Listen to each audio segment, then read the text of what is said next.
Praying in the landfill on our knees, trading old songs for new IDs. Are we warm ghosts in the machine? Faint breath on a cold stream, humming ancient names between the keys while the fan keeps spinning, spinning,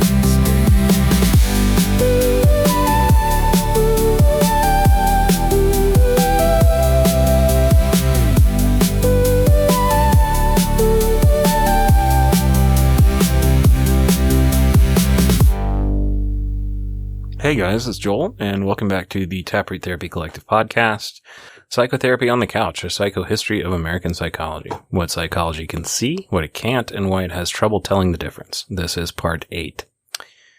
I'm on vacation in Alaska, so I don't have all the bells and whistles for editing. I hope this one turns out similar to the other ones, but we'll go ahead and jump into it, and I did want to go ahead and get these out so y'all don't have to wait another month.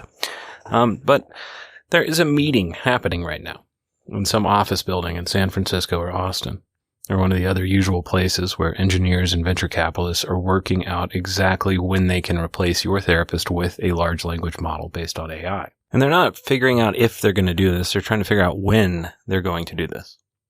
You know, the technology is already good enough by the metrics that they care about, that we've already talked about, to produce the text that looks like therapy, the technique that is evidence-based practice.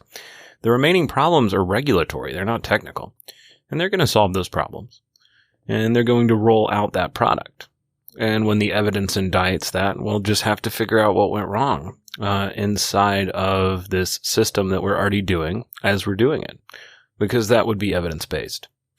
The American mental health workforce is going to be displaced, in 10 years as much as we let them.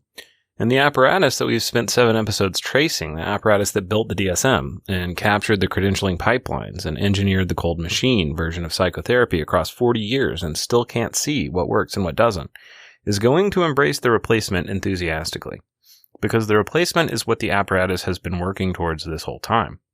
And the AI is not a threat to the apparatus. The AI is the fulfillment of the apparatus. The AI is not even really the villain here. It's just the latest iteration of a system. And the apparatus has spent 40 years training the field to deliver something a large language model could produce already. You said therapy is if this, then that. If you go through and you replace, these things with just a flow chart that says, like somebody uses at a call center, when someone says this, you say that. When they say this, you say that is a cognitive distortion. The interventions for this cognitive distortion are these 3 things. If you think therapy works like that, then why not use a large language model? And that's what's happening. And the answer that I have, kind of been trying to get at this whole series that isn't I know it answer. It's a you should know it answer. And we all really on some level know it answer. Is that the active ingredient in psychotherapy is not trackable. Not metaphorically untrackable. And it's not really empirically untrackable either, but the variables that determine whether the work succeeds can't be measured en masse inside of systems that hold no humanity. The depth of a practitioner's work on themselves is an important variable, and it's one that the system doesn't want to acknowledge because, 1, it's hard to track, and then 2, it's expensive to produce. The sole accumulation of clinical maturity over a career that nobody measured because nobody knew how is important. And a lot of times, the bad therapists, the people who are in school with them, know that they're going to be bad therapists. But the machine, the people who are supposed to be finding what makes therapy good and bad, can't see that. Because it means, 1, it's not teachable. 2, if you pay us a lot of money, we can't just teach anyone how to do it. And then 3, it might require a process that is not a formula. And that is largely what academic training programs are scared of, but they're not really the biggest problem, or they don't have the most power inside of this apparatus. What produces outcomes, when outcomes get produced in psychotherapy, the meta-analysis going back to the 70s have been saying this, is not really one technique versus another technique. Every honest piece of outcomes research that has ever been done has converged on the same finding, which is that the technique is not really the active ingredient. The therapist is. Something about the therapist. And something that may be different for multiple therapists, which is the competition that drives people to sell and create and market new models. Good ones. And the apparatus has spent 40 years receiving that evidence that the therapist is the thing and filing it and continuing to operate on this assumption that the technique is really what matters because the technique is what can be measured. And the therapist's interior cannot be measured. The apparatus has built itself around this comfortable fiction that the measurable is the real. Because the measurable is what people who cannot tolerate mystery in themselves and outside of themselves can defend and can see. And if they can't see it, it's not real. And that's the thesis. I'm going to defend that again. The work of psychotherapy is irreducibly mysterious, maybe to the therapist as much as the patient, in the specific sense that the active variables resist quantification, and the apparatus that has captured American psychiatry is composed disproportionately of people who entered the field because they could not tolerate the mystery and the need to convert the work into something that could be procedurally administered. And that aligned with the interest of capital. But capital could not do that by itself. Capital needed the insecurity of the providers and the experts and the hierarchies of the profession. And the cold machine is the institutional form of the personal refusal to encounter what the work actually is, the work of therapy. The AI is what happens when the cold machine finally finds a delivery mechanism that does not require a human at all. And the field celebrates the arrival because the field has been preparing for the death of the warm ghost the whole time without really admitting that this was the destination because they didn't know. Again, you could hold a gun to these people's heads. Just because you're motivated and building towards an end does not mean that you know what that end is. And this is the end that they wanted. But it's not the end that they knew they wanted or what it meant. And a lot of them will post about it on LinkedIn and complain, while furthering the very apparatus that got us to this point. So I'm going to start this episode in a specific room because I need you to see what is actually there before I tell you what is going to replace it. Because when it's replaced it probably will be too late. And these things won't die. They'll just go into fields other than American psychology, which is sad. That's the field I work in, and it's the field that I want to see succeed and survive. So picture a room, 2 chairs, a lamp, tissues, a rug, a print on the wall of something that is, meaningless and unobtrusive. It's not going to distract, like a tree or a butterfly or something. And a little target, like a brown with a swirl and a bird somewhere. 2 people. One of them's a therapist who's been doing this for 15 or 20 years. The other is a patient who's tried everything. 6 therapists, 4 psychiatrists, 8 medications, 2 rounds of manualizable CBT, a week of intensive outpatient, a residential stay. Largely the kind of patients that come to me. Their chart lists 6 different diagnoses collected across the years, contradictory and redundant, and none of them describing what the patient feels and actually lives with. All prescribed, or all given to them by providers in the diagnostic model, the biomedical model that's supposed to result in consistent psychiatric diagnoses, but hasn't. Something that is happening in that room will not appear in any randomized controlled trial. The therapist is doing something that has no CPT code, no manual, no protocol, and she's paying attention in a way that the apparatus cannot measure.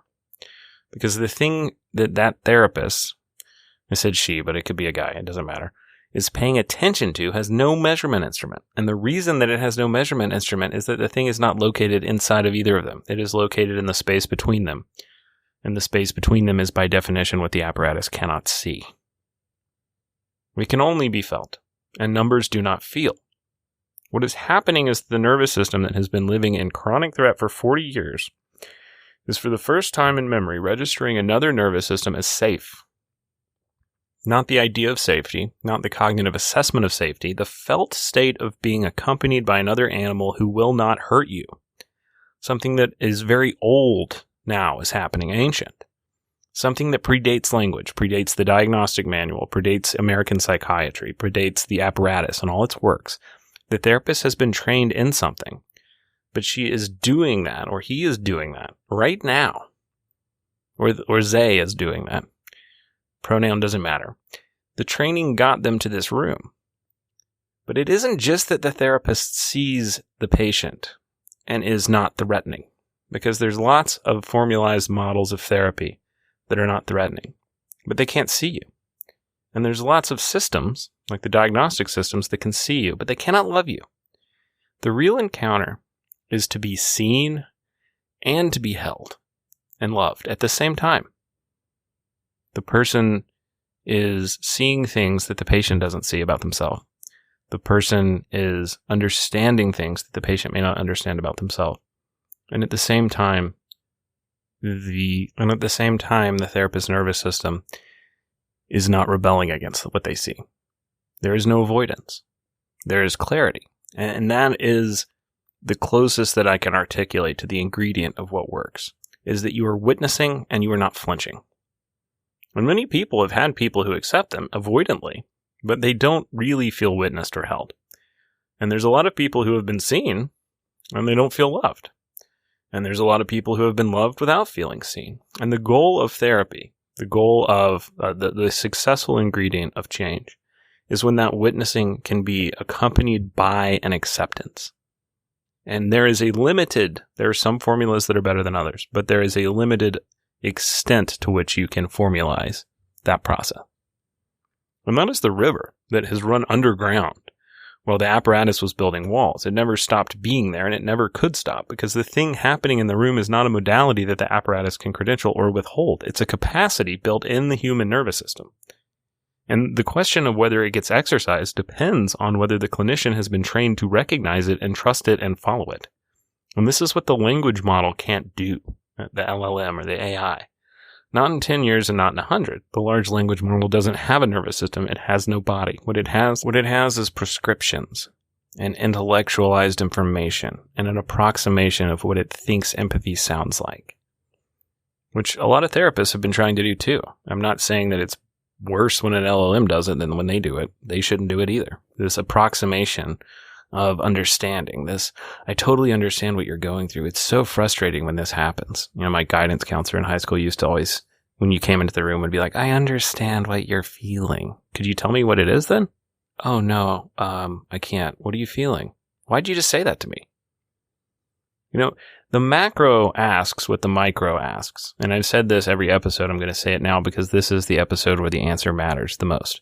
Or we're creeping up on what the ultimate answer is. The way that the field defends a failed paradigm against its own data is the same way that a patient defends a failed self-image against their own felt experience.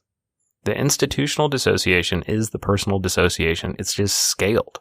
It's just exponentially built. The apparatus is the patient writ large. The worst parts of the patient writ large. The parts that they're coming in to change. And so it is impossible for the apparatus to change those parts of the patient. And the question of whether the field can grow is the same question as whether the individual practitioner can grow, which is the same question as whether the individual patient can grow, which is the question that has always been worth asking. It's the same question of whether or not you can teach psychotherapy from one person who is good at it to somebody who wants to do it but can't yet. And so the apparatus has one remaining move here, which is to hand the practice of psychotherapy over to an algorithm and declare the problem finally solved. And the infrastructure for this is already being built. BetterHelp is the most obvious example, but it's not the only one. Teladoc Mental Health, Talkspace, Cerebral, which briefly imploded when they hit a regulatory scrutiny for 2 seconds, but it's just been followed by a dozen successors. You can't kill these things. It's a system. And the model is consistent across them. A tech company builds an app that matches a patient with licensed clinicians, often with packages or some subscription model, like all you can eat therapy in a month, except, oops, there's nothing available when you want to schedule, so how much can you really eat? And it delivers the session through video or chat, and they're always there for you. It's like a best friend, the thing that's missing from the world. You can now get through this. And then, it handles the billing and collects the data. And the patient pays a subscription fee. You sign a waiver that lets AI process all of this stuff and that your sessions be recorded, of course. And then that's routed through this employer wellness program so that employers see this as cheaper than paying for insurance for you or having an EAP, employee assistance program. And the clinician is contracted, as this independent gig worker like Uber or Amazon delivery. They're paid per session at the rates that the platform sets, with minimal professional autonomy over caseload or scheduling. And what kind of providers are going to sign up for this? What kind of providers do you think that you're going to get?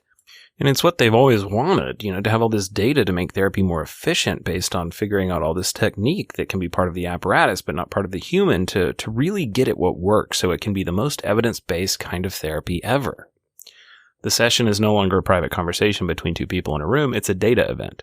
Everything that happens is captured. The patient's chat logs are stored. The video is sometimes recorded. The clinician's response times are tracked. The outcomes are measured against whatever metrics the platform has decided constitutes outcomes, usually the PHQ-9 or the GAD-7, scores that the patients self-report at the beginning and the end of the engagement. And the data is the product. The person purchasing the data is the real customer, not the patient trying to get well. Therapy is just this loss leader that gets you to the real product. And the company is not a business to deliver therapy. The company is in the business to capture the data that therapy produces and monetize it. Oh, but don't worry, it's not for bad reasons. We need all of this data so that we can finally break down the walls, see into the therapy room, and do better research studies and meta-analysis on the variables that actually produce change, because we care so much about you. BetterHelp was fined by the FTC for selling user data to Facebook and Snapchat, including the fact that users had sought mental health treatment and what they had sought it for, despite explicit promises that the data would not be shared and the fact that this was a violation of HIPAA law. And the fine was a rounding error in the company's revenue. They make more than they do selling the data. And this was done so that if you went to therapy and you said that your mom died, Facebook could target you with ads that said this crystal helps magically through the planet Venus for people who have a dead mom. That's how it was used. And the next move, the one the industry is openly planning for, is the replacement of the human clinician with a large language model. Why pay a contractor $60 a session when you can run an LLM that produces text that is statistically indistinguishable from what a therapist would say anyway, if they were good? Because what the LLM says is the most evidence-based. So the closer the therapist gets to that, the better of a therapist they are. Why pay anyone at all when the model can scale to millions of users simultaneously at near zero marginal costs? The technology is already being developed. There are multiple startups offering AI therapy right now, and the models pass surface-level tests of therapeutic response. They produce plausible reflections, reasonable reframes, appropriate-sounding empathy. They do all this without requiring a licensure board or a training program or a clinical supervisor or any of the slow human infrastructure that the actual therapy requires. And one of the things that's the most terrifying to me is I've had multiple people reach out and say, yeah, I don't like Silicon Valley either, all of these things, whatever. And these are providers, pretty high up business people, and then sometimes patients, or not patients of mine, but other patients of other therapists that say, I get all that, and I'm afraid of these things too, but I've tried therapy multiple times, and I went to this AI group where I went to a chatbot, and the advice that it gave me was better than I got in therapy. That is evidence of my point. I'm not saying that that there's this wonderful therapeutic apparatus that I've spent 7 episodes talking about out there, and that AI that is getting worse every single year, and that AI is this villain that's going to take away the wonderful, warm, fuzzy relationship by the fire that you have with your therapist. I'm saying that this thing is dying, and AI is the coffin nail that it is dead. And the fact that AI is better than a lot of people working should fill you with horror, not with hope. The AI therapists, they don't have to work in the deepest sense to succeed commercially. They only have to work well enough to produce a PHQ-9 score that looks acceptable in a 12-week follow-up, which is all the apparatus was measuring anyway. And once we measure it once and publish the study, we're just going to assume that it works forever and probably never research it again. We'll just hold that up as evidence-based practice for the rest of time. A lot of these studies people fight about, no, it worked. 15 years ago, you have 2 studies that said it worked, and now we're marking this as solved? I'm saying it's not solved, and that the human psyche doesn't work that way. Culture changes, things change. We have to keep measuring these things. The LLMs will be declared evidence-based. The insurance companies will cover them, and the human clinician will be priced out of the market. And the deepest work, and the work that requires 2 nervous systems together in a room, will become an unaffordable luxury available only to patients wealthy enough to pay out of pocket for the kind of therapy the apparatus no longer the kind of therapy that the apparatus no longer remembers.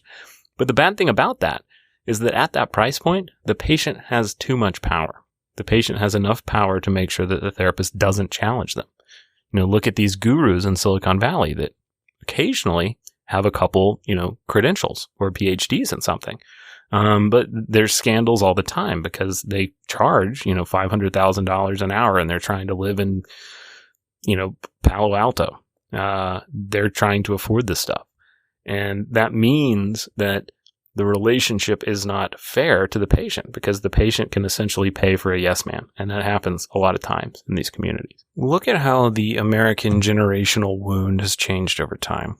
Just how the average American patient has changed, in pace or against pace of American clinical psych. The greatest generation got the Depression and, the war, and they organized around scarcity and duty. I'll sleep when I'm dead. And the wound that the generation was over-identified with, the role of the provider, the suppression of the vulnerable child, the demand that emotion be subordinated to function. They loved their kids through this material provision and sacrifice of their own presence as humans for performance, in a market. And most of them never went to therapy. And they didn't have a language for it, and they drank, but they still were relatively functional, and they had this kind of wisdom, and they had a life that was more or less fulfilling that was available to them. The boomers got the inheritance of all that suppression, and the countercultural rebellion of the 60s and the 70s was the first generational attempt to name what had been suppressed, and we traced in episode 4 how that rebellion failed and got absorbed into market individualism that promised self-actualization through consumption. The boomer wound is the inflation of the self into a project of personal optimization. The boomer narcissism is this downstream of an actual psychological injury, the experience of being raised by parents who could not be present, met with a culture that told them that the response to find themselves through buying things and having experiences. And this is what got passed forward. And then Gen X got the latchkey years. Their parents were often boomers and they were in the workplace or in a divorce. And the Gen X wound is abandonment. The Gen X coping strategy is ironic detachment. You wore baggy pants and did grunge or something. And you didn't ask, what you need because you have decided in advance that asking for that would be embarrassing.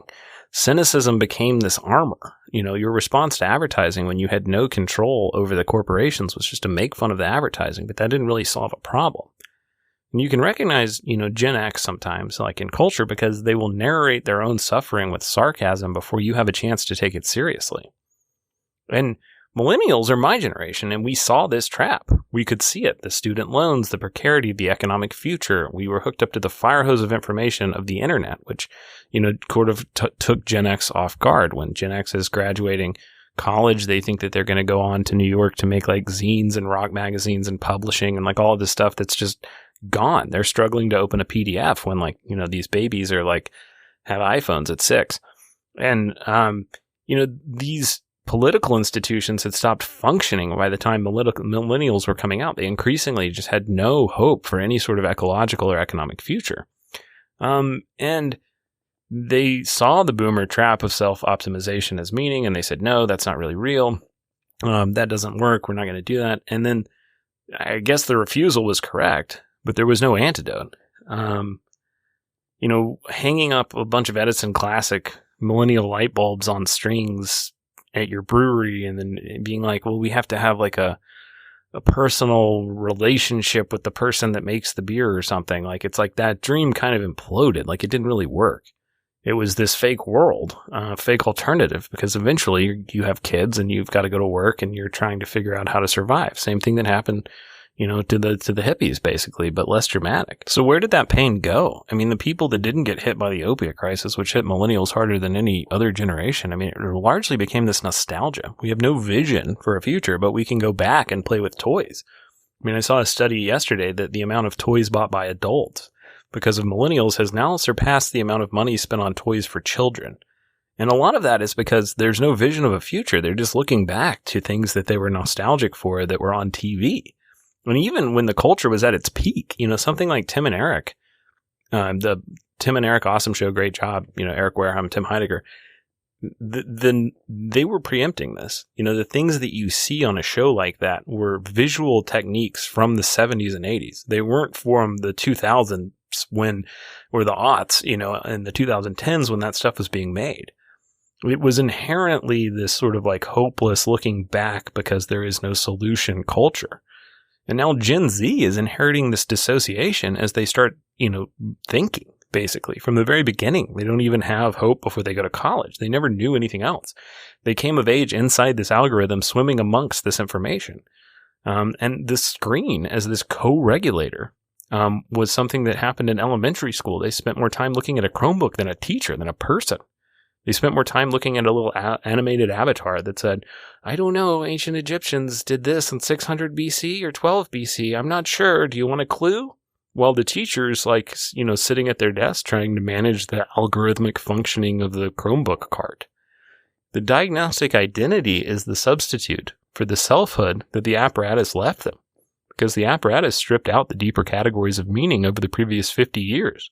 And the only language for selfhood that remained was the language of a disorder. That's why these kids think of basically the DSM like it's astrology. Like to watch an 11 and a 12-year-old, on Reddit talk about their identity in terms of pathology is pretty wild. They're not grown up yet. I am anxiety. I am ARFID or something. Not because the diagnoses are wrong, which a lot of times they are. If you can call me and say, I have dissociative identity disorder and one of my parts is Pikachu and one of my parts is Naruto and one of my parts of whatever. I mean, I see a lot of DID. It's very rare, and most of those referrals come from psychiatrists. But if you can do that, you don't usually have DID. It's not that your suffering's not real. It's not that you're lying. It's that you are looking for an appropriate container for the dissociated neurosis of your emotional self inside of a diagnostic manual. And you find this disorder and it makes sense. And so it becomes the language of your pain, which is an enormous problem. An enormous problem. And that Gen Z wound that is the dissociation that began as a millennial coping mechanism became, for the next cohort, the only state of consciousness that they've ever known. They didn't lose contact with their bodies. They never had it. And they're growing up unmerged from the algorithm because they've never been merged with anything else. And this is setting you up for a cyberpunk dystopia where these kids are told that their bodies are the enemy and that they're supposed to break them and change them, that they're bad. I don't know what this means for Gen Alpha. I don't even want to go that far. I mean, it's the first generation that's been algorithmically optimized at a developmental scale by social media systems that didn't even exist when their developmental theories were being written. Their suffering looks different. Their language for it is going to be different. And their relationship to embodiment and identity and continuity is different. And the apparatus has nothing built for them. The apparatus has, at most, the same 12 sessions of CBT repurposed for a teen audience. We'll put another 2 letters after CBT to pretend it's a different thing. With this treatment-resistant by design population, that it's going to make the apparatus's numbers look even worse. And then its reaction to its numbers looking worse will be worse. Because when the system feels insecure, it doesn't change. It doubles down on what doesn't work. And that's the future. This is the population that the apparatus has built and that is speeding towards oblivion. This is the last phase of this cold machine project. The nervous system that was asked 130 years ago to become compatible with the factory clock is now being asked to become compatible with the language of a model. It has mistaken diagnostic codes that were supposed to describe pathological elements of human experience for identity itself. And a lot of times political movements that were supposed to be reactions to negative material forces for identity, which also is not good.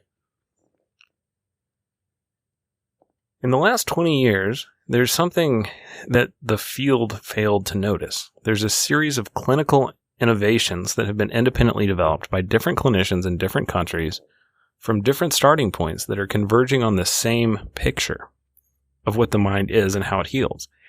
And the picture that they're converging on, and there were alternatives to this the whole time, because you can't kill that river. Tanya Luhrmann is this cultural anthropologist at Stanford, and she trained as an ethnographer, and she spent her career embedded in clinical and religious communities watching how minds work in context.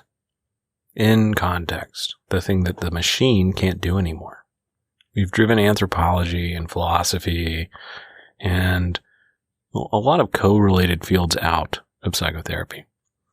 So her 2000, book, of two minds, is this ethnography of American psychiatric residency training. And it's one of the few honest ones. I mean, one of the only ones anyway, but Lerman recruited people diagnosed with schizophrenia in 3 different places: San Mateo, California, Accra, Ghana, and then Chihani, India. And all of these people met criteria for schizophrenia under the DSM, all of them. And the team interviewed each participant about the content, the quality, the relational character of the voices that they heard, and what the voices said. Were they recognizable? Were they kind or cruel? And did they have a relationship with the person hearing them? Any kind of relationship. And did the person have any control over them? Did the person consider the voices a problem? None of this data was terribly subtle in the story that it told. The Americans, the patients in San Mateo, almost uniformly described their voices as violent, intrusive, and hateful. The voices commanded them to hurt themselves or to hurt other people. And the voices were experienced as foreign, invading, and as evidence that something was deeply wrong with them. And the Americans hated their voices and they wanted them gone. The voices were torment. The Indians, the patients that they interviewed in Chennai, described something almost completely different. Their voices were often family members, mothers, fathers, deceased relatives. The voices gave advice. The voices reminded them to do household chores. The voices were something sometimes irritating, but mostly they were experienced as part of a relational world that included both the living and the dead and a continuum, something that was a part of meaning making. And the Indian patients did not generally consider their voices evidence of disease. They considered them part of how the world worked. And some of the voices were unpleasant, but the voices as a category were not. In their experience, they were just a sign that something was happening. And something needed to be paid attention to. And the people from Ghana, they described something different. Their voices were often experienced as spiritual presences. God spoke to them. Their voices were frequently benign, helpful, morally instructive. And the Ghana patients often felt special, chosen, or marked for a spiritual purpose. The voice hearing was not a private disease. It was part of a religious world that included direct contact with the divine and ancestral beings that included relevant information. And some of the voices were difficult, but the experience of hearing the voices was not pathological to those patients. Go back to that The Wound Speaks episode of this series. Psychosis, sometimes autism, and definitely conspiracy theories in a society. They are canaries in the coal mine for what's going to happen and where things are going. And Lerman doesn't have an answer here. She's an ethnographer. Her argument is that the cultural framing doesn't just overlay an identical underlying experience. The cultural framing constitutes the experience. And when a culture is sick, psychosis will tell you that a culture is not working. We're a part of a culture, like a mental health apparatus. And the Americans are not reporting the same voices that the Indians are reporting through a different filter. They don't have different associations. The Americans are having different voices, and the voices that the Americans hear are violent and intrusive because the American framework, the framework of the medicalized self, the framework of the bounded individual, the framework of pathology, as something foreign invading a clean self, of purity, produces voices that have those properties. And the voices in Ghana, what they hear are spiritual and morally instructive because the Ghana framework, the framework of a porous self that exists in relationship with ancestors and gods and spirits and a gentle, non-invasive, non-literal mythology, produces voices that have those properties and meaning that has that character. And the framework is not interpretation laid over a universal substrate. The framework is part of what generates the phenomenology. And this is a very strong claim, and Lerman backs it up with a lot of careful work. And what I want to do is connect it to where we are going next in this episode, which is the predictive processing framework. Because what Lerman is saying ethnographically is what Carl Friston, who's a neuroscientist that works mainly with math, he's also a mathematician, has been saying computationally. And the two of them have been pointing at the same thing from completely different sides. I mean, even someone like Carl Jung I think, is ending up through phenomenology and just exploring his own kind of felt sense. Or Eugene Glendon, who does the same thing. He's kind of a 70s somatic medicine guy.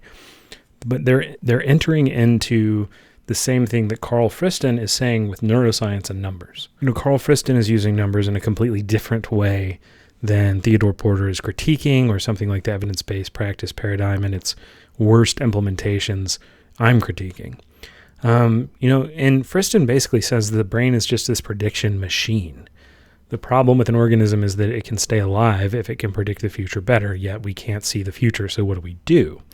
So his answer is that, the brain maintains this internal model of the world, and the internal model is built from cultural priors, from learned expectations, from the high-level interpretive frameworks that the culture supplies. But when the brain generates a voice, the voice is not a raw sensory event. The voice is constructed by the brain's interpretation machinery, using whatever priors that the machinery has been trained on. And if the priors are American medicalized priors, the voice gets constructed as a violent intrusion. And if the priors are, a Ghanaian spiritual prior, then the voice gets constructed as a divine address. Same neurological capacity, different cultural priors, different phenomenology, different outcome. But the apparatus is not able to absorb a critique or an understanding like that. The American outcomes are worse. And the American schizophrenia in Lerman's sample suffered more, hated their voices more, experienced more functional impairment than the Indians or the Ghanaians. And the pathology framework, the framework that the DSM produces and that American culture transmits, makes the disease worse. The cultural overlay is not a confounder of the universal disease. The cultural overlay is part of what determines how severe the disease is and how much the patient suffers. And the apparatus, by training the entire American population to interpret voice hearing as evidence of a foreign invader inside a clean self, is a structurally implicated, in producing this form of schizophrenia that is the hardest to live with. That even in America, we have research studies like we talked about in the Hearing the Wound episode, the Wound Speaks episode, the episode 4 about conspiracy theories and psychotic delusions changing over time. What schizophrenia would become in the 1970s was not what it was before. And I don't think that it's a good thing or that people should live with it. And, I've heard people make this critique that you could, just sort of accept schizophrenia until it goes away. Like Artie Lang, had clinics like that in the 70s. And I don't know a ton about that. That's not what I'm saying. I do know people that their life is profoundly disrupted, and schizophrenia is something that does need to be medicated. I'm saying that we can learn from the way the brain works and what the data says. And that's really all that I'm saying there. I'm not making a case for how we could treat it. That it is psychosis and conspiracy theories, again, are kind of a canary in the coal mine. And sometimes people that are, very highly intuitive, sometimes like ASD type, highly intuitive people that understand systems really well, they feel these things coming before they're here. And so I want to put this, parallel finding, which is the World Health Organization. They did a pilot study of schizophrenia, which it's been replicated multiple times since the 70s. But, the IPSS found repeatedly that patients with schizophrenia in low-income and middle-income countries had better long-term outcomes than patients with schizophrenia in high-income Western countries. And the finding has been controversial because people have tried to attribute it to, selection bias or a measurement artifact or misdiagnosis, something. The data is not really the same. So apples to oranges, we can't compare it. But you look at the IPSS study and they've replicated something like that across a couple decades. It looks like apples to apples, or closer than apples to oranges at least. So the basic finding has held up across decades, and it's that people with schizophrenia, they recover more often, they function better, and they live more integrated lives in places where the medical apparatus is less dominant. And there could be a lot of reasons for that. Like there are other technological apparatuses that are less dominant in those cultures. And so you may be able to function better if you don't have to wake up at 9 o'clock and go to a job, or if you're able to subsistence farm. It just creates less problems when the world is less structured and you have something that makes your your ability to conform to a structure less. So there's other elements to that. But, the apparatus's interventions, the chronic antipsychotic prescriptions, the institutional framing of the patient as a chronic case, the social isolation produced by the diagnostic identity, they are part of what produces the chronic course that the apparatus then treats as this inherent, part of the disease. And Lerman's Voices research and the IPSS data together form one of the stronger pieces of empirical evidence available for the layered model that I would propose is probably a better one than the way we think about diagnosis through numbers and checklists right now. And again, I'm not saying that, diagnosis is meaningless or anything. I'm just saying that we need to think about the context of these things. We need to think about the role of symptoms in what we call mental illness or even self. And that looking at that with a little bit more context and looking at the space between the numbers is important. So if we take seriously the anthropology and the sociology, the numbers from other professions, I think one of the things that emerges is that the cultural layer is causal of a lot of this stuff, not just the biology. It shapes what symptoms become, how patients experience them, how families respond, what outcomes are possible. And any model of psychopathology that does not have culture as a semi-load-bearing layer with mechanisms by which it shapes the other layers is not modeling reality. Only the black keys will tell you the story if you can hear them in the noise. There is something more human, unique against the melody, rewritten every year by the young. We hear it better, older, when our ears lose the soft sounds, losing wonder. But if we are not too careful, gaining a sense of awe. The dirt has been so many things that it cannot remember. The earth cannot separate who it is from wonder in itself, because it is always waking up into a new creation. Pay what you owe.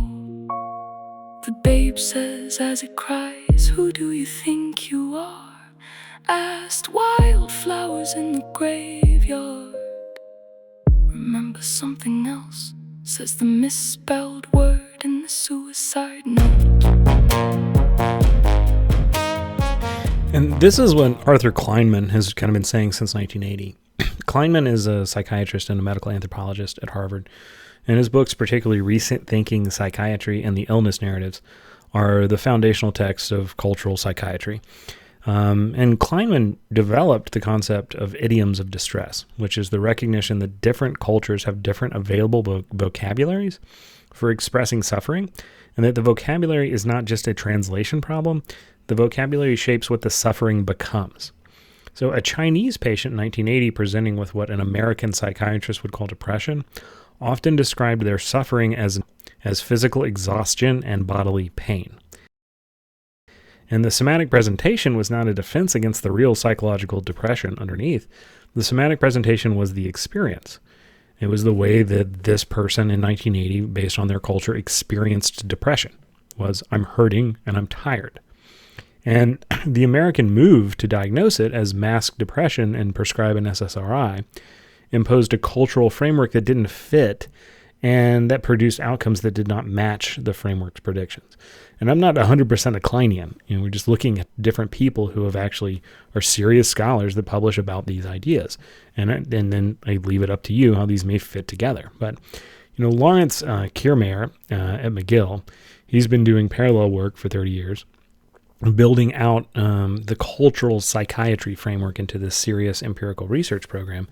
And Kiermaier's work on cultural formulation, on the way symptoms get constructed at the interface between cultural narrative and embodied distress, on the way diagnostic categories travel internationally and what they do when they arrive, is something that is some of the most important work happening in the field. Just when you put the whole world on the ICD-10 or ICD-11 and then you start to make them think that way, does that create any problems that weren't there before?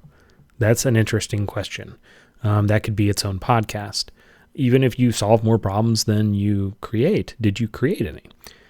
Ethan Waters wrote a book in 2010 called Crazy Like Us. that is this popular synthesis of all of this kind of work. And I think that's one of the better books written about American psychiatry that nobody who works in American psychiatry reads. But Waters traces these specific case studies of American diagnostic categories being exported to other cultures and what happens when they arrive. And the exportation of American depression to Japan in the late 90s through this coordinated SSRI marketing campaign that GlaxoSmithKline ran with the cooperation of Japanese academic psychiatrists is one of the cleaner case studies there. And, Japan in the early 90s did not have much of what we would call depression. Japan had a different framework for what we would consider a similar phenomena. The pharmaceutical industry recognized a market opportunity there, and they deliberately worked to change Japanese understanding of suffering so that the suffering would become diagnosable as depression and therefore treatable with SSRIs. Because Japan was a lot more of a private culture. You were sort of performative about certain unique things that in America might be private or less public, and then you were very private about things that in America might be more public.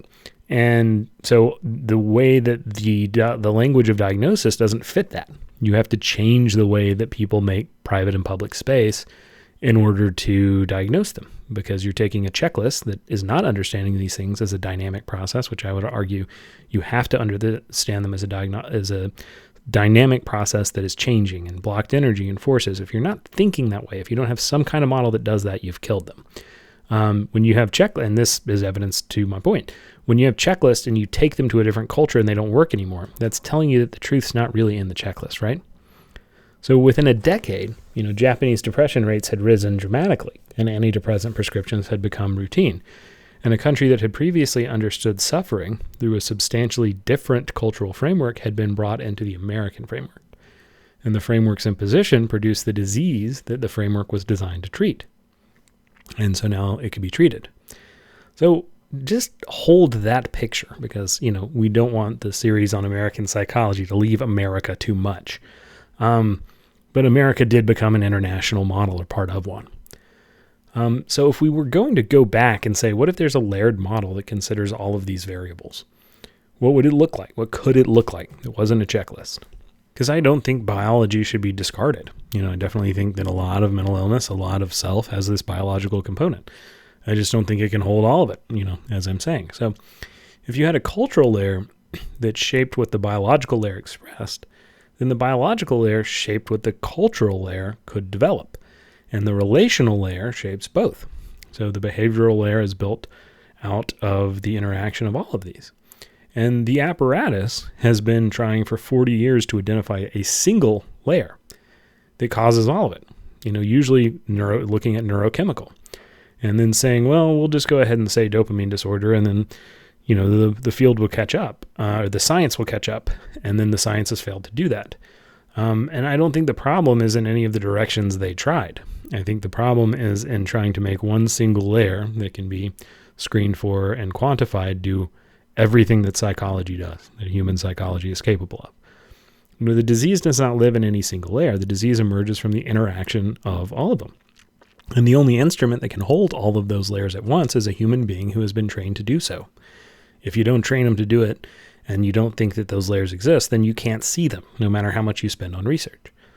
And the modern apparatus of American psychology fundamentally cannot do this. The protocols cannot do this. Even when, these people at Harvard say that maybe we should. The DSM can't do it. AI can't do it. Only a clinician can do this. And the apparatus has been systematically training clinicians to be unable to do this for a long time.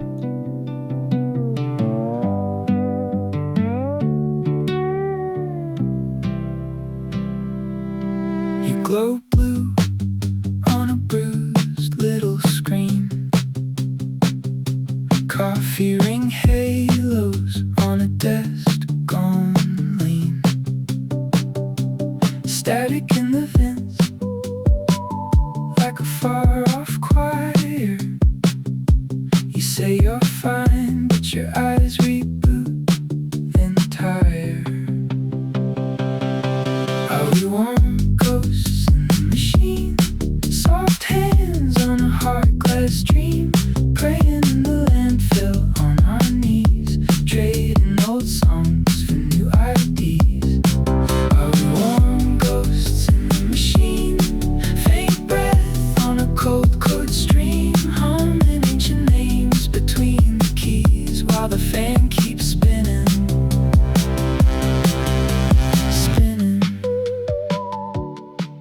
So what is a better apparatus than the one we have, right? Like, is there a better alternative to everything that I've talked about in the series? Because, there's some good things in the system that we have. What direction do you go in? I think all of them. What categories could replace the DSM's categories? Well, my answer would be rethink what category is. The science has been moving and the science is pointing somewhere. So, let's look, if we tear the silos down, the silos of insecurity, where is all of the science? Other people's numbers that arguably are better than the ones we've been collecting in American psychology. Where do they point?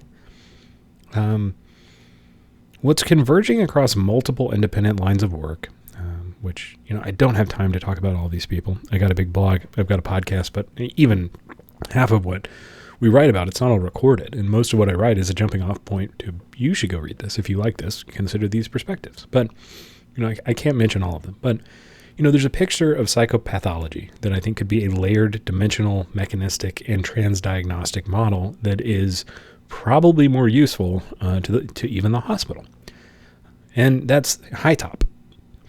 The hierarchical taxonomy of psychopathology. This is a direction that Thomas Ensel, even though he talks about the cultural, he's the NIMH director who dumps the DSM, but he believed in the cultural component of mental illness a lot and the environment. But what he believed in a way that I didn't is that until you understand these things as completely biological in their function in the brain, you can't treat them. So when he was asked about the kind of things that I brought up here, why did he not use HITOP? Why did he go with RDoC, which was this model that the NIMH said this thing's not going to be done for 10 years. Like it's a decade away from being done, and it's already better than what the DSM has been doing for 60. We've lost all faith in this. And so we're going to jump to this unfinished model, RDoC, and use that. So what RDoC tracks is just these sort of objective numbers. And, Ensel said something about diabetes one time. He said, like mental illness, we know that fast food causes diabetes, but when doctors are treating diabetes, they don't go and then pull like all of the fast food density in your area. They diagnose based on the biological mechanism of blood sugar and insulin. And I want those same things for psychiatry, or else psychiatry is invalid as a science. Well, then I think, again, I don't know, maybe 100 more years of research in the direction that we've been going, you'll find the biological causes for all of these things. I don't think we ever will. I think that what the deep brain is doing is pretty context dependent, pretty complicated, and that you probably can never treat something like depression in the same way that you can treat diabetes. Sorry. And again, maybe I'm wrong, but so why did he choose not to go in the direction of HITOP? I mean, that's what it is. He said, basically, if psychiatry, even though in culture and environment influence the science, if the science can't be boiled down to numbers in the biology, then it's not really a real science. And I don't think that perspective is right. So, the HITOP people, the hierarchical taxonomy of psychopathology, they have built this really interesting model. 20 years. It's empirical, and it's from the bottom up. They take observed symptoms across enormous populations, and they look at how the symptoms actually vary in the context of each other in real human beings, and they produce a structure. So you see these interesting relationships between symptoms when you look at diagnosis that way that you wouldn't have ever really seen before. Not a structure imposed by a committee that just says, this is the diagnosis, now let's go find the symptoms. But it's a structure that emerges from data. You get all of the data, and then you let it tell you what the diagnoses are. You look at every single thing that the person says is going on that's a problem, and then you look at how those problems are all showing up in relationship to other problems that may or may not be a diagnosis that you might want to treat as a category and pay attention to. So there's an internalizing spectrum, and there's an externalizing spectrum. So there's a thought disorder spectrum, and there's a somatoform spectrum. There's a detachment spectrum. And above all of those, there's something called the P factor. And the P factor in HITOP is the general dimension of vulnerability to psychopathology. How vulnerable are you to having symptoms at all? And let's look at risk factors and what kind of things those risk factors make more present. Some of that's going to be genes. Some of it's going to be environment. So you can sort of see through all of these layers by just looking at the data, which it's like, hey, you keep asking for a number, right? This is a lot of numbers. It looks like your allegiance is not to numbers. It's to the insecurity of the way that the current establishments need numbers to run the show, which I would say is not a very scientific project. So The RDoC framework, which Ensel introduced in 2013, and then, he, alongside his transforming diagnosis, speech, has been pointing in a parallel direction. RDoC says, let's stop pretending that we know what schizophrenia and depression and anxiety are. Where I think High Top is a little bit better is that when you're looking at vulnerability itself, there may be a parent with a major depressive disorder, and it is not really increasing the odds that their child has major depressive disorder by very much. They are increasing the odds that their child has something, though. So what that something is depends on 1,000 other factors that the apparatus has been actively training itself not to attend to for 40 years. You could look at maybe a propensity to, pathological relationships, or pathological relationship to a religious organization, or how maybe some of these things aren't genetic, but the parent who grows up with them has a child that is more likely to have a personality disorder based on their genetic disorder. I mean, there's all sorts of things that you could see and understand in order to see, how we function. So, RDoC has not really delivered everything that Ensel promised, and we've had it for a while. It's about done now. And I want to be honest, about that, especially because I don't love it. But the criticism that RDoC was too reductionist, too circuit-focused, too dismissive of the psychological and the social was a fair criticism when it was unveiled. But what RDoC produced, even as it has stumbled at the beginning, has been this generation of researchers who stopped believing all of that DSM stuff, and they've discovered some interesting things when they moved away from those categories. So one of them is the network theory of psychopathology, which Denny Borsboom and his collaborators have been developing, and they kind of went in this third direction. They stopped looking for the latent disease beneath the symptoms, and they're saying that the symptoms are the disorder. So the symptoms causally activate each other, and insomnia produces fatigue, and that produces concentration problems, and that produces failure at work, and that produces shame, and that produces low mood, and that produces insomnia. And then that produces a changing self-image that on a long enough timeline could become semi-permanent. And the disorder is not under the symptoms. The disorder is in the loop the symptoms form. So if you view these things as living, interdependent processes interacting with each other, I think you're going in a better direction, which this one is. And, the leverage point in the treatment is not the imaginary disease underneath. It's the bridge the symptoms, connect and loop against each other. And the nodes, if you intervene in them, you can collapse the whole network back into a non-pathological state, which this would be harder. It would mean that a lot of people have been doing it the wrong way, which I think is the reason that we haven't moved towards something better, is that we just keep clinging to the life raft that we're in because it's the one that we got. And even though we know there's better things out there, it'd be a risk to get to them. Some people may not make it or might not be able to. But hey, you're not dying. You're just not able to continue to practice psychotherapy the way that you think it should be practiced, in a way that I would say is wrong. So, it's not as bad as swimming, to another ship. It's just just that thing. But anyway, this explains, comorbidity in a way that the categorical model can't really. The comorbidity is not two separate diseases co-occurring. It's this natural propagation of symptoms activating across this bridge that connects different symptoms. And most people that have one symptom might have another, but other people may form a different bridge that is still related to the symptom, but, more rare. And the way that could treat something like depression, something like addiction, which addiction is comorbid with a whole lot of different, you're likely to have a lot of other disorders if you have issues with addiction, but you don't necessarily have all of them, and some people have none of them. That is a more useful model. So if you look at, when I mentioned Carl Friston before, he has this idea, the free energy principle, and it is a mode of analyzing predictive processing. And, the framework that grows up around that gives us this unifying language across all of these converging lines. The free energy principle says that the brain is fundamentally a prediction machine, and the brain maintains this internal generative model of the world. And the model is hierarchical. High-level priors come down from the top of the hierarchy, shaping what the lower levels are allowed to perceive. And so, and allowed, it filters out information that is too against our ideals, too against our ego. Even evidence that you're giving the patient that the way that they're acting is not correct or consistent with their own values. That can be removed. So sensory evidence comes up from the bottom, comparing against what the priors expected, and then generating a prediction.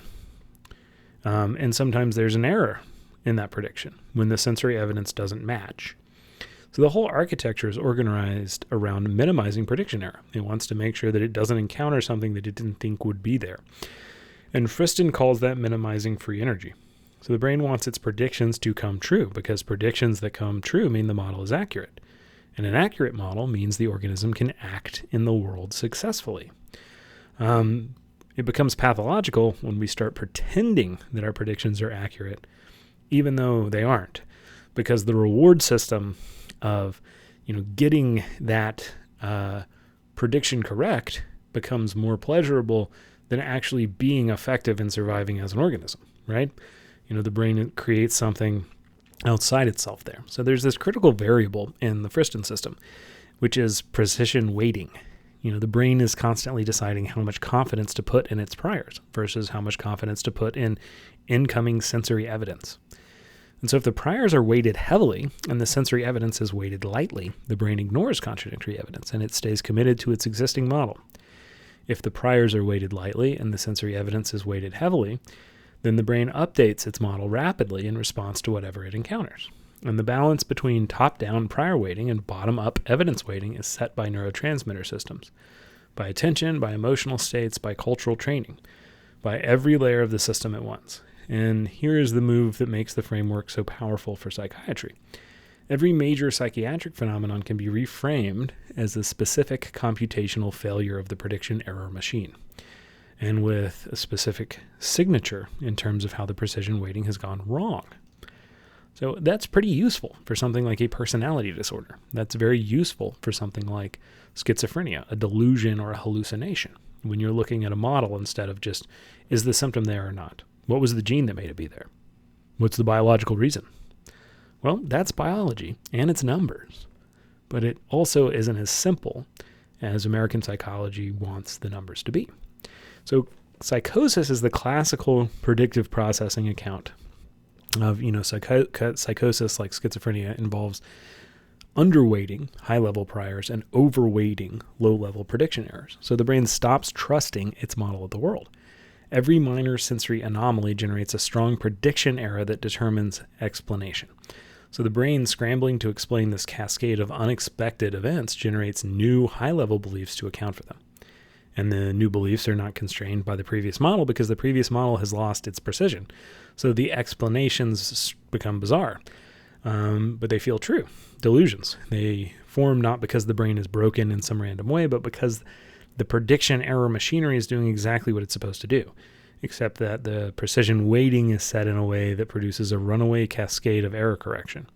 So hallucinations in this framework are something slightly different. They are cases where high-level priors break through and become perceptually vivid, where the brain's internally generated predictions get treated as if they were external sensory events, and the model predicts the voice. And because the precision weighting has gone wrong, the prediction is experienced as perception.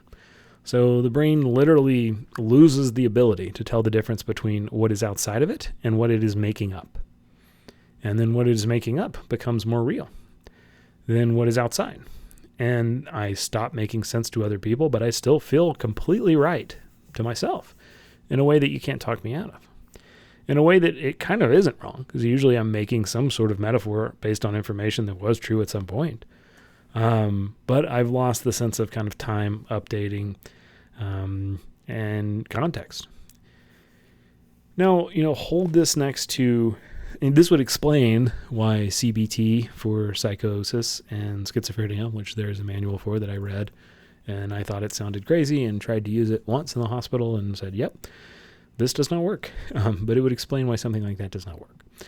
The American patients in, San Mateo, from Lerman's research, the, foreign, violent, intrusive voices, the Ghanaian patients in Accra, and, the Friston framework, if you take that with the Lerman stuff, it would predict everything the same. The brain generates voices based on the high-level priors it's been trained on. If the high-level priors are the American medicalized framework, where voices indicate disease and a foreign agent has invaded the clean self, then the brain generates voices that have those properties.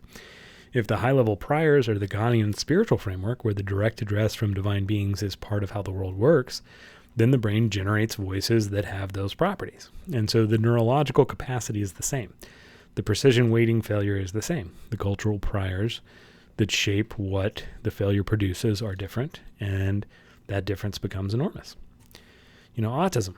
The autism story in predictive processing is the computational inverse of psychosis. Autistic brains may have underweighted high-level priors and overweighted attention to low-level sensory detail. So sensory information that the neurotypical brain filters out as irrelevant noise gets through to consciousness for the autistic brain. And the autistic brain cannot rely on its priors to predict away the buzzing of the fluorescent light, the texture of the shirt, of the collar, the slightly off pitch in the speaker's voice. Every detail becomes salient and overwhelming sometimes. And so every change is a prediction error. And then the world is overwhelmingly informative. And the behavioral signatures of autism, the preference for sameness, routine, the restricted interest, they're the brain's compensatory strategies for managing a sensory environment that has not been pre-organized by sufficient prior weighting. Depression. Depression in a predictive process is something like locked in pessimistic priors with low precision on positive prediction errors. The brain has built up this model in which nothing will work. Hope is never justified. What IFS would call a protective part that wants you to be hopeless because you've learned that all hope is just effort that is wasted. And the model is then defended against the contradicting evidence by reducing the precision weighting on any prediction error that would update the model in a positive direction. And so the depressed person walks past beauty and does not see it. And it's not just an intellectual process, right? Like there are somatic markers in these things too. So I don't want to budget any energy at all. I don't want to budget any hope. I don't want to budget any feeling, creativity. It's these unconscious, like emotional somatic things. It's not just the kind of intellectual things that I can read to you. It's the entire body deciding that the world is hopeless. Anxiety, trauma, these things explain quite a bit in a way that I think the check boxes of the DSM don't. And the thoughts lead to beliefs lead to thoughts, lead to behaviors thing of CBT, kind of can't get. And so the clinical implication of the predictive processing framework is pretty big, because every model of psychotherapy can be reframed as a specific intervention on the precision weighting of the prior structure of the brain. So CBT, in the manualized institutional version of it, intervenes at this explicit level of cognitive priors, asking the patient to challenge the high-level beliefs and then update them. So CBT works, but when it works because explicit cognitive priors are real and can be updated. CBT fails and gaslights people when it tells them that their cognitive faculties have power over parts of the brain that cognitive faculties don't. When it fails because much of the relevant prior structure is not explicit. It's not accessible to verbal challenge. It is encoded in autonomic and somatic relational layers that the cognitive intervention cannot reach. Behavioral activation works because it generates enough prediction error to shift priors, even when verbal challenge can't. Exposure therapy works because it generates enough prediction error on the trauma prior in a context that the trauma prior did not predict to allow the prior to update. Something like EMDR and brain spotting, which my industry is pretty hostile to, they work by accessing the precision weighting machinery directly, skipping those cognitive layers that CBT is trying to mess around with, which is why the CBT people don't get it. They're like, how could an eye lead to a thought? Well, it's because you're talking to the body at a different level of the hardware, at least as the theory goes. Somatic experiencing works by accessing the autonomic priors, the body's own prediction machinery, and allowing it to discharge and re-regulate. IFS works a little bit deeper. It's more of a depth therapy than cognitive behavioral therapy because it works by activating the multiplicity of the brain's prior structure, being like, yes, this is one structure, but there are many others, and there is also a structure-making mechanism. The parts and renegotiation of their relationship from a different vantage point. Psychedelic therapy also would mess with this process. There's a lot of things that I think if clinical psychology paid more attention to Friston, would be explained. But they don't. So why not, right? He's interesting. Why not? So why resist the temptation to just throw out the DSM now and then use high top completely, if it's better and it accounts for all these different kind of layers of cognition? Well, let's give every patient a dimensional profile. Let's run RDoc matrices. Let's compute their personalized network of bridge symptoms. Let's measure their HRV and their autonomic flexibility. Let's get an inflammatory panel. Let's do QEEG subtyping. Let's get a polygenic risk score. Let's compute their layered profile across all 8 layers and produce at the end of it, this much more accurate diagnostic document than the DSM ever produced. And then let's bill insurance for that document. And then let us get new code set in CPT so that we know how to call these new categories something insurance can understand. And then let's train clinicians in the new framework, and then let us build the new apparatus that the new science demands. That's a pretty big lift. That's a pretty big ask. I want to argue that this is the heart of the episode. This is the exact wrong move. And the reason it's wrong is the same reason that the original DSM was the wrong move. Because the science isn't done. The science is not going to be done. The science is right now in 2026 moving faster than at any point in the history of the field. There's some recent regulatory things and defunding that's making it move in really weird directions, and then also losing some of the information that it was collecting. But let's just assume that if science was to keep moving, generally it moves faster in this area because technology gets better. But whatever apparatus you build in 2026 to capture the current state of science, that apparatus will be obsolete by 2031. And the high top structure will get refined, and the RDoc matrix will get revised, and the network parameters will get updated, and the layered model will get more layers. There's some of the existing layers will turn out to be artifacts that we realize weren't actually what we thought they were. They're, something related to something else. So any apparatus you build will start aging the moment that it ships. That's just how bureaucracy works. And the apparatus knows that. And that is the thing that we should be aware of, because, the APA has been publishing across 2024 and 2025 and into 2026 something called the DSM-6 Roadmap, a series of position papers and a working group reports and, consultation documents laying out what the next edition of the manual is supposed to look like and how it's supposed to be developed. And if you read the roadmap, you find some really interesting stuff that you maybe would not have expected from the same institution that published the DSM-4 and 5. The roadmap concedes in significant areas now that this basic critique is right. It acknowledges that the categorical model has validity problems. It only took 45 years, right? And it acknowledges that the dimensional model, like ITOP, has produced better empirical structures. And it acknowledges that the biological universalism that the apparatus has been promising has never come. So it might look like the critics have finally been admitted to the conversation, and the apparatus has conceded to this, vastly, at this point, empirical point to reason. But then the roadmap announces a multi-year process to incorporate those critiques into the next manual, with working groups and consultations and field trials and a publication target somewhere in the early 2030s, but, subject to change. So I'm going to spend serious time on what the DSM roadmap, what I think it's actually doing in the next episode. But I think this is a defensive move because they don't want this thing to change. They would rather sink on that ship than join another one or swim to another one. But I want it on the table now because it's proof of the structural argument that I'm making. The apparatus cannot be reformed by a better apparatus, even when the apparatus itself agrees that the current apparatus is wrong, even when the apparatus invites the critics into the room to help write the next version. The apparatus has at this point evolved a defense mechanism that's very sophisticated, that it can absorb its own critics by publishing thoughtful documents acknowledging their critiques in order to not change, and continuing to operate exactly as it has been operating while channeling the reform energy of an entire generation into a bureaucratic process that will conclude eventually, but just incrementally needs to eke along, because any big new change that might make something materially different on the ground is just not reasonable at any point ever. Does that sound like psychology or politics in America? The trap is the acknowledgement without the change.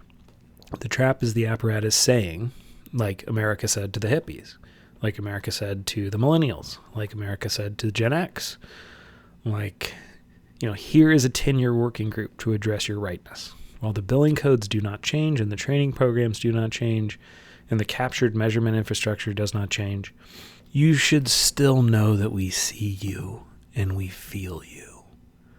And let that emotional connection between you and the bureaucracy dissipate your requirements for change by alchemizing it into an emotional energy that I'm reflecting back at you.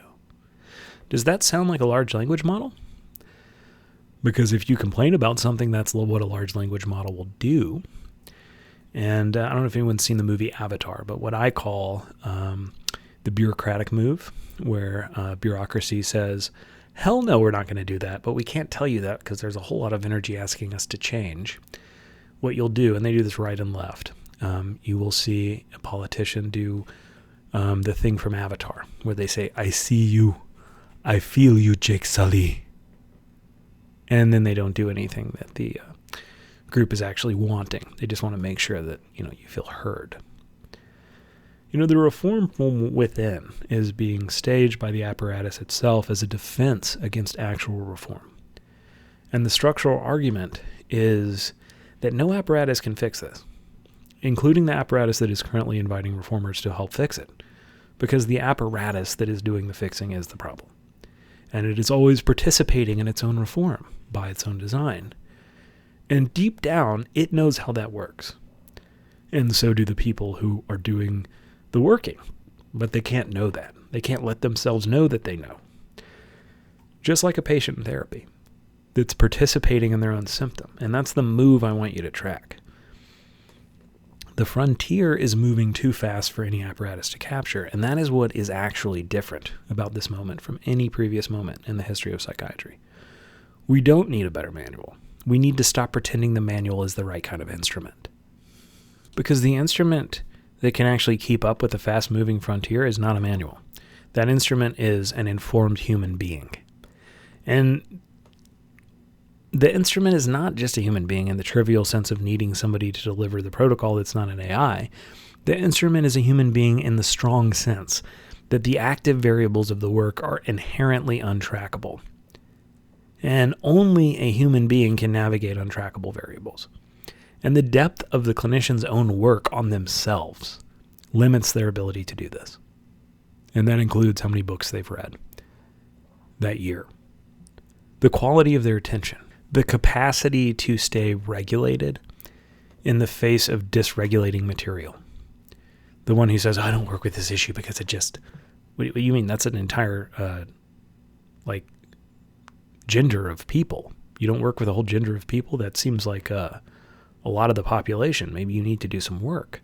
You'll hear clinicians say that. I just can't work with men. I just can't work with women because they always... Well, I mean...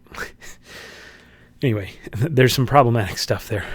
Even when it's smaller issues, that's a strange statement from somebody who's supposed to be participating in this industry.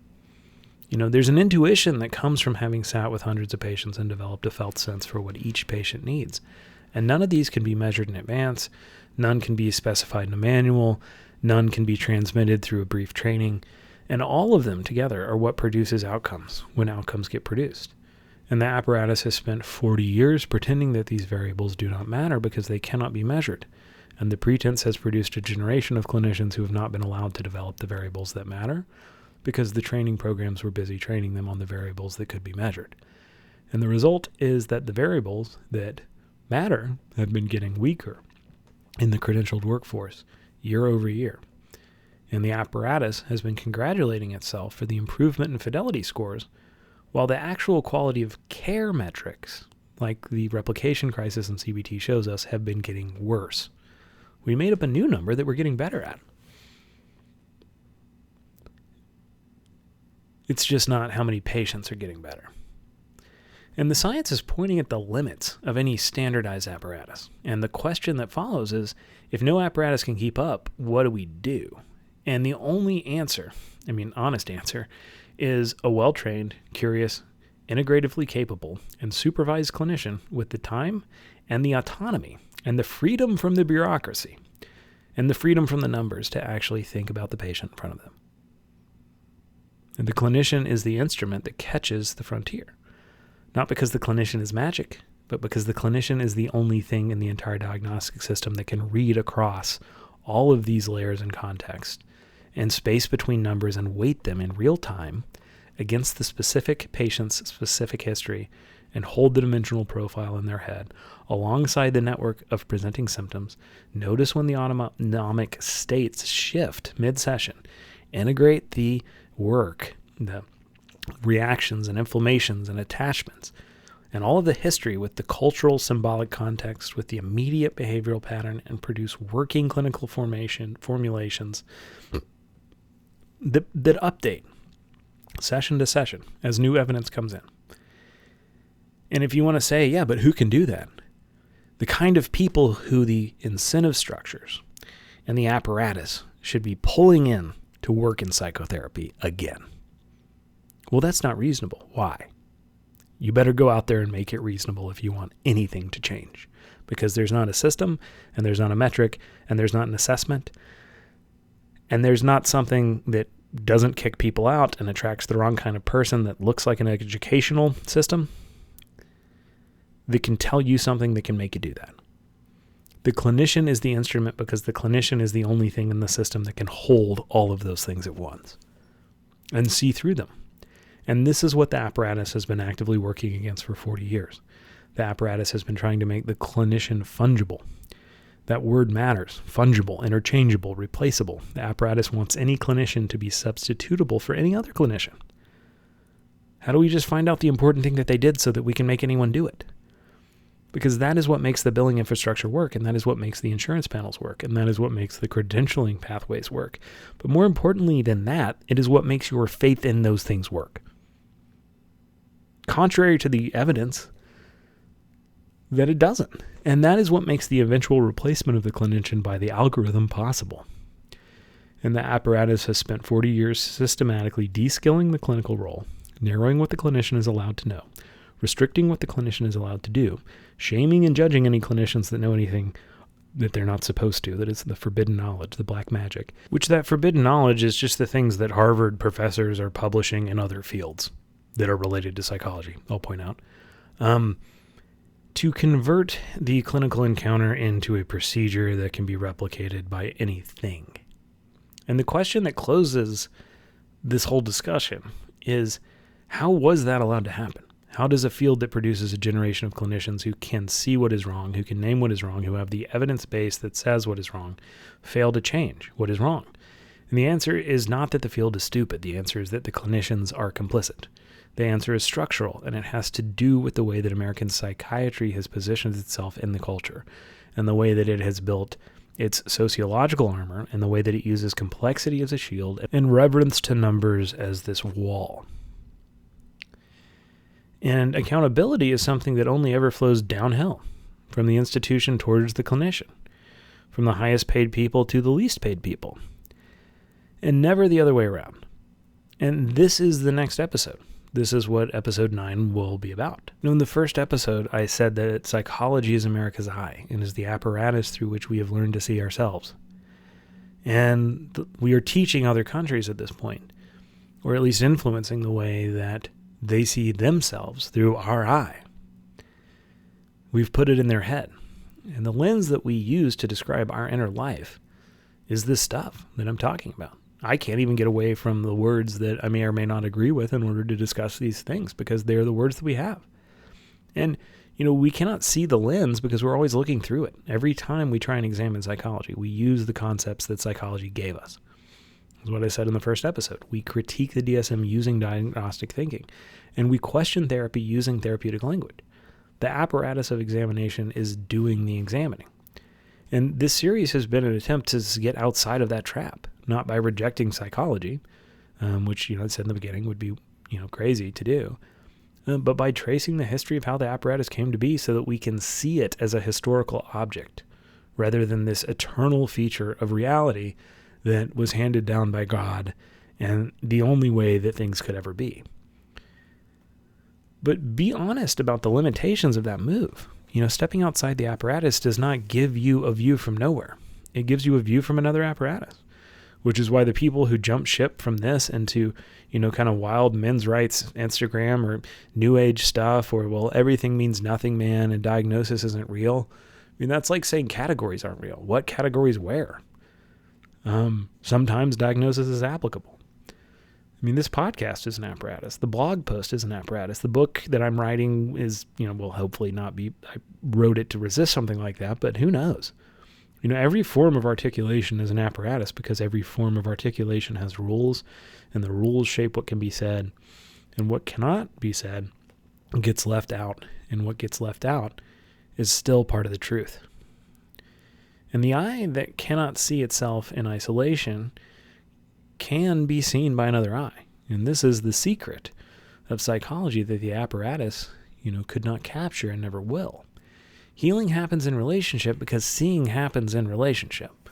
And this stuff is in most fundamental religious texts. The speck that I cannot see in my own eye, or the speck that I see in your eye, is caused by the log that I cannot see in my own.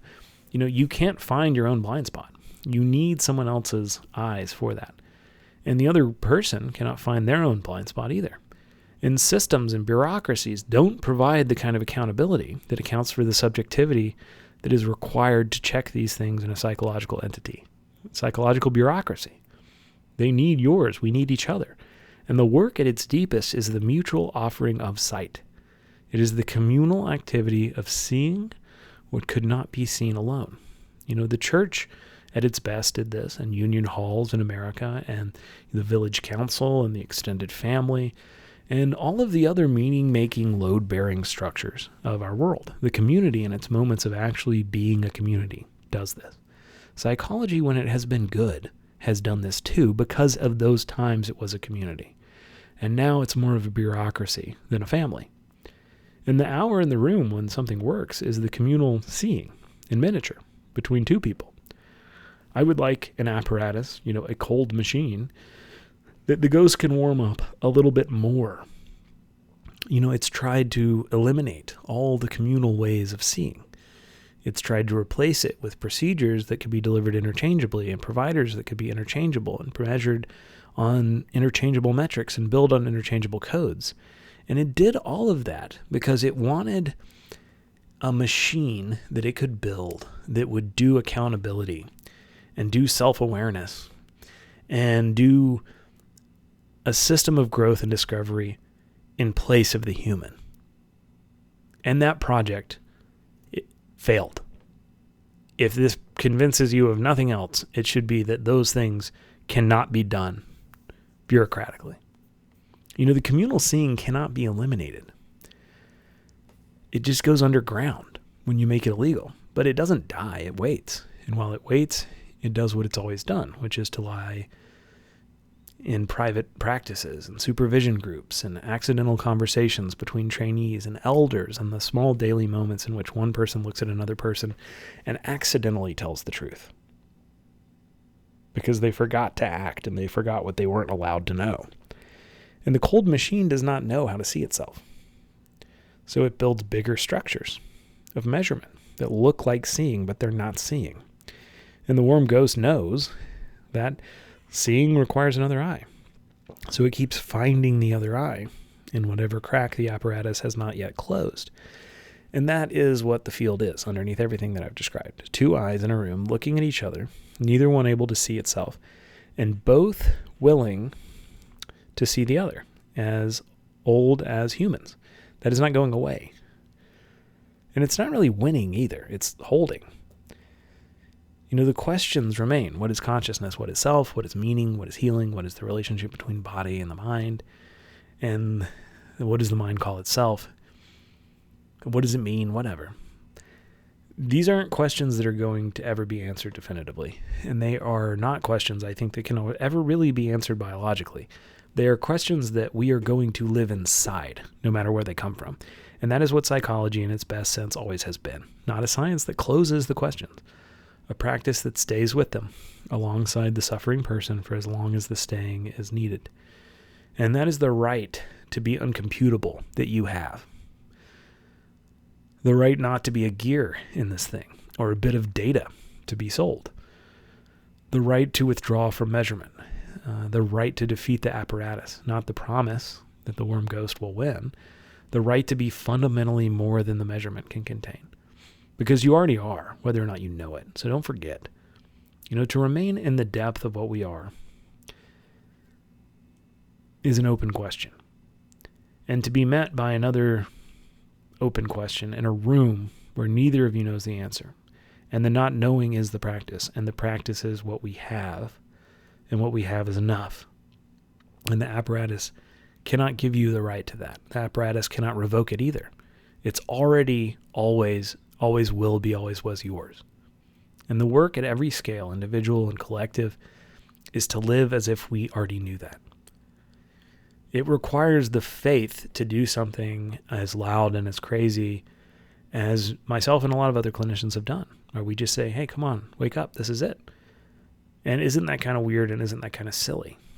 And in the next episode, I'm going to turn from the question of what the science is pointing at to the question of why we are not allowed to act on it and what it has already told us.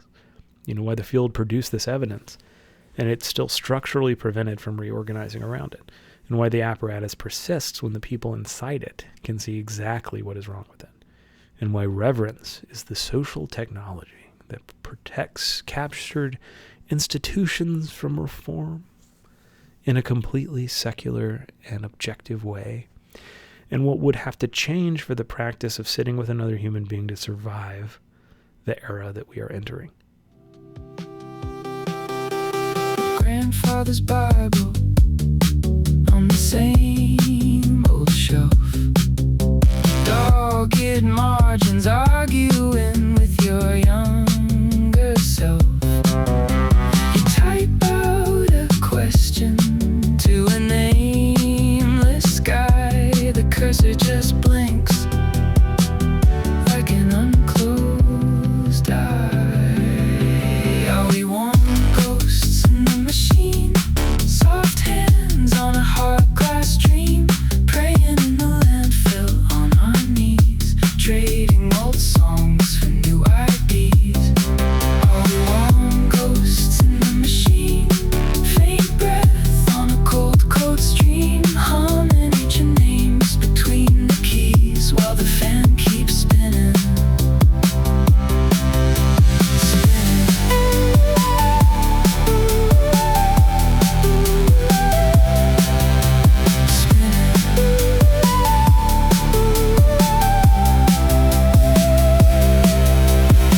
I saw a face in the loading bar, flicker like a roadside star, to him in the cooling fan like it almost understood.